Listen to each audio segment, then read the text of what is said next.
श्री गणेशाय नमः। नमस्कार मित्रों। हिंदू कैलेंडर के अनुसार चैत्र शुक्ल प्रतिपदा से हिंदू नववर्ष का शुभारंभ होता है।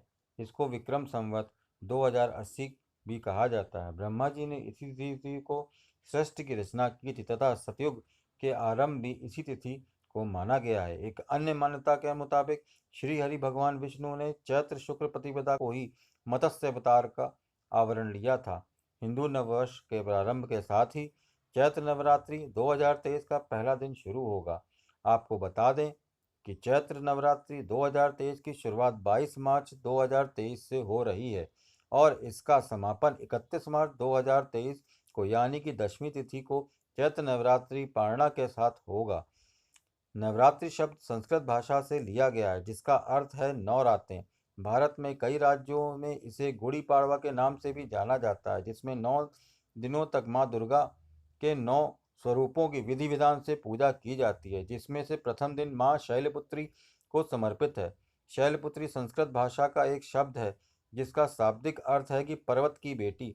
शैल यानी कि पर्वत और पुत्री यानी कि बेटी। इस दिन घट स्थापना कलश स्थापना भी की जाती है। मान्यता है के अनुसार यदि घट स्थापना शुभ मुहूर्त में ना किया जाए तो माता रानी नाराज हो जाती हैं।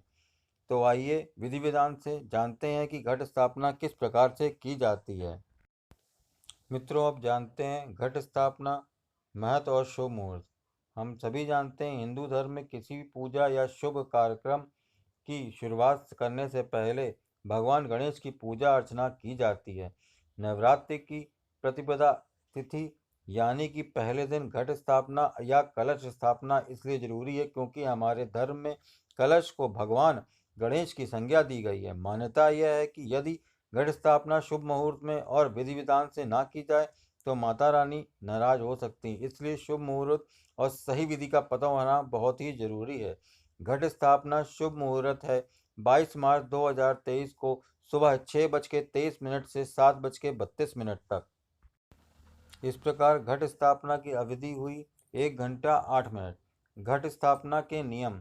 घट स्थापना के लिए दिन में पहले 1/3 समय को सबसे अधिक उत्तम माना गया है। कोई अन्य स्थिति होने पर आप किसी अभिजीत मुहूर्त में घट स्थापना कर सकते हैं। मान्यताओं के अनुसार कलश स्थापना की चित्रा नक्षत्र और वैदिक योग के दौरान नहीं करना चाहिए। हालांकि यह समय पूर्ण रूप से वर्जित नहीं है। कलश स्थापना के दिन मध्यकाल से पहले हर हाल में कर लेनी चाहिए। चैत्र नवरात्र से पहले दिन की सुबह द्विस्वभाव लग्न मीन होता है और इस अवधि में कलश स्थापना करना शुद्ध माना गया है। घट स्थापना के लिए कुछ नक्षत्र बेहद शुभ होते हैं जो कि पुष्य, उत्तरा फाल्गुनी, उत्तरा आषाढ़ा, उत्तरा भाद्रपदा, हस्ता, रेवती, रोहिणी, आश्विनी, मूल, श्रवण, घनिष्ठा और पुनर्वसु आदि हैं। घट स्थापना के लिए आवश्यक सामग्री जान लेते हैं। चौड़े मुख वाला मिट्टी का बर्तन, पवित्र जगह की मिट्टी, सप्त धान्य 7 प्रकार के अनाज, कलश, गंगाजल, कलावा, सुपारी, आम या अशोक के पत्ते, अक्षत, जटाओं वाला नारियल, लाल रंग का कपड़ा, फूल, माला, मिठाई, दूर्बा और सिंदूर। अब जानते हैं घट स्थापना की विधि क्या है। सबसे पहले चौड़े मुंह वाले मिट्टी के बर्तन में पवित्र स्थान वाली मिट्टी भरें और उसमें सप्त धान्य बो दें। उसके ऊपर कलश रखकर उसमें जल भर दें। फिर कलश के ऊपरी भाग यानी कि सिरे पर कलावा बांध दें। इसके बाद कलश के ऊपर आम या अशोक के पल्लव रख दें यानी कि पत्ते रख दें। फिर जटाओं वाले नारियल को लाल कपड़े में बांधकर कलश के ऊपर पल्लव के बीच में रख दें। ध्यान रहे कि लाल कपड़े में बंधे हुए नारियल में कलावा लिपटा होना चाहिए। इस प्रकार घट स्थापना करने के बाद माता रानी के आवाहन करें। चलिए मित्रों, अब जानते हैं माँ शैलपुत्री के रूप एवं पौराणिक कथा क्या है। माँ शैलपुत्री के माथे पर अर्धचंद्र होता है। देवी शैलपुत्री दाएं हाथ में त्रिशूल तथा बाएं हाथ में कमल का पुष्प लिए रहती हैं। इनकी सवारी वृष यानी कि नंदी बैल है। पौराणिक कथाओं के अनुसार माता शैलपुत्री अपने पिछले जन्म में दक्ष की पुत्री थीं तथा भगवान शिव की पत्नी थीं। एक बार दक्ष ने महायज्ञ का आयोजन किया जिसमें उन्होंने अपने सभी देवी देवताओं को आमंत्रित किया था, मगर भगवान शिव को नहीं किया। माता शैलपुत्री भी उस महायज्ञ में जाने के लिए व्याकुल हो रही थी। इस पर भगवान शिव ने उनसे कहा कि उन्हें आमंत्रित नहीं किया गया है, इसलिए उनका जाना कहीं भी प्रकार से उचित नहीं है। माता रानी जब हद से ज़्यादा निवेदन करने लगी तो भगवान शिव ने उन्हें जाने की अनुमति दी। जब माता अपने घर पहुंची, उन्होंने अपने पति और पिता से इस बात तिरस्कार की बात कही तथा दक्ष ने भी उनके लिए कई अपमानजनक शब्द कहे। यह सब देखकर माता शैलपुत्री ने खुद को योगाग्नि द्वारा भस्म कर दिया। इस पर भगवान शिव क्रोध से भर गए और उन्होंने यज्ञ को विध्वंस कर दिया। फिर अगले जन्म में भगवान शिव की इन्हीं सती ने शैलपुत्री हिमालय के राजा हिमावत के घर जन्म लिया। इसी कारण इनका नाम शैलपुत्री पड़ा। इन्हें हेमवती के नाम से भी जाना जाता है तथा वृष यानी कि बैल की सवारी करने के कारण यह नाम वृषणुणा भी है। चलिए मित्रों, अब जानते हैं नवरात्रि के पहले दिन माँ शैलपुत्री की पूजा का महत्व, भोग एवं मंत्र। मान्यताओं के अनुसार माँ शैलपुत्री की विधि का विधान से पूजा करने पर श्रद्धालुओं को तमाम प्रकार के सुख सुखद वैवाहिक जीवन आदि की प्राप्ति होती है तथा साथ ही उनके विवाह में आ रही बाधाएं दूर होती हैं तथा हर मनोकामना पूर्ण होती है। माँ शैलपुत्री का भोग जानते हैं। धार्मिक मान्यताओं के अनुसार माँ शैलपुत्री को भोग में गाय का घी और गाय के घी से बनी चीज़ें अर्पित करनी चाहिए। इन चीज़ों के अर्पण से माता रानी प्रसन्न होती हैं तथा अपने भक्तों को आरोग्य और सुखी जीवन का आशीर्वाद देती हैं। ज्योतिष की दृष्टि से माँ शैलपुत्री, वैदिक ज्योतिष के अनुसार माँ शैलपुत्री चंद्रमा का प्रतिनिधित्व करती हैं। इस प्रकार मानता है कि उनकी पूजा अर्चना करने से कुंडली में चंद्रमा बलवान होते हैं तथा चंद्रमा के अशुभ प्रभावों से मुक्ति मिलती है।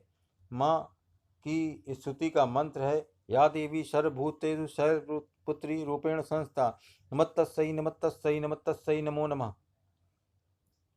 नवरात्रि का पहला दिन और राशि के अनुसार अचूक उपाय जानते हैं। मेष राशि के जातकों के लिए सुगंधित अगरबत्ती जलाएं तथा गाय के घी का दीपक जलाएं। गरीब एवं जरूरतमंद लोगों को गेहूं और चावल का दान करें। पारिवारिक जीवन में सुख शांति लाने के लिए इस दिन भगवान शिव की पूजा करें। वृषभ राशि के जातकों के लिए गरीब लोगों या फिर किसी मंदिर में सफ़ेद वस्तुओं जैसे कि चीनी, दूध, दही आदि का दान करें। ओम देवी शैलपुत्रे नमः का जप करें। मिथुन राशि के जातकों के लिए माँ शैलपुत्री एवं प्रथम पूजनीय भगवान गणेश जी को दूर्वा घास अर्पित करें। प्रसाद के रूप में माँ शैलपुत्री को मोतीचूर के लड्डू चढ़ाएं। कर्क राशि के जातकों के लिए माँ शैलपुत्री को चंद्रमा का स्वामित्व प्राप्त है, इसलिए कर्क राशि के जातकों को इस दिन चंद्रदेव की पूजा करनी चाहिए। साथ ही ओम श्राम श्रीम श्रौम सह चंद्रमसे नमः का जाप करें। इस दिन मेडिटेशन कर सकते हैं क्योंकि माँ शैलपुत्री मूलाधार चक्र पर शासन करती हैं, जो कि पारिवारिक जीवन में सकारात्मकता और संतुलन लाने के लिए मददगार साबित होगा। सिंह राशि के जातकों के लिए किसी भी बर्तन में पानी भरकर उसमें गुलाब की पंखुड़ियां, तांबे का सिक्का या तांबे का टुकड़ा डालकर सूर्य देव को अर्पित करें। गुड़ से बनी हुई चीज़ों का भोग लगाएं। कन्या राशि के जातकों के लिए धार्मिक स्थानों पर गौदान करें या फिर गौ को हरा चारा या केला खिलाएं। माँ शैलपुत्री को फलों का भोग लगाएं। तुला राशि के जातकों के लिए माँ शैलपुत्री को इत्र या सुगंधित अगरबत्ती को अर्पित करें। माँ शैलपुत्री का कवच का पाठ करें। वृश्चिक राशि के जातकों के लिए जल तत्व तथा चंद्रमा की नीच राशि होने के कारण आपको इस दिन योग या मेडिटेशन करना चाहिए। ऐसे करने से आसपास की नकारात्मकता दूर होती है। माता शैलपुत्री को लाल या नारंगी रंग के फूल अर्पित करें। धनु राशि के जातकों के लिए दूध से बनी हुई मिठाई तथा गाय के घी के दीपक जलाएं। मां शैलपुत्री स्तोत्र का पाठ करें। मकर राशि के जातक दुर्गा आरती एवं मां शैलपुत्री आरती का पाठ करें। गरीब एवं जरूरतमंद लोगों को कपड़े या अन्य जरूरी सामान का दान करें। कुंभ राशि के जातक गरीब एवं जरूरतमंद लोगों को खीर पूड़ी खिलाएं। आलस्य ना करें तथा अपने आसपास के वातावरण को साफ एवं सकारात्मक रखें। मीन राशि के जातकों के लिए मां शैलपुत्री को गुड़ से बनी हुई मिठाई का भोग लगाएं तथा शुद्ध देशी घी का दीपक जलाएं। मां शैलपुत्री की स्तुति का मंत्र या देवी सर्वभूतेषु शैलपुत्री रूपेण संस्था का जप करें।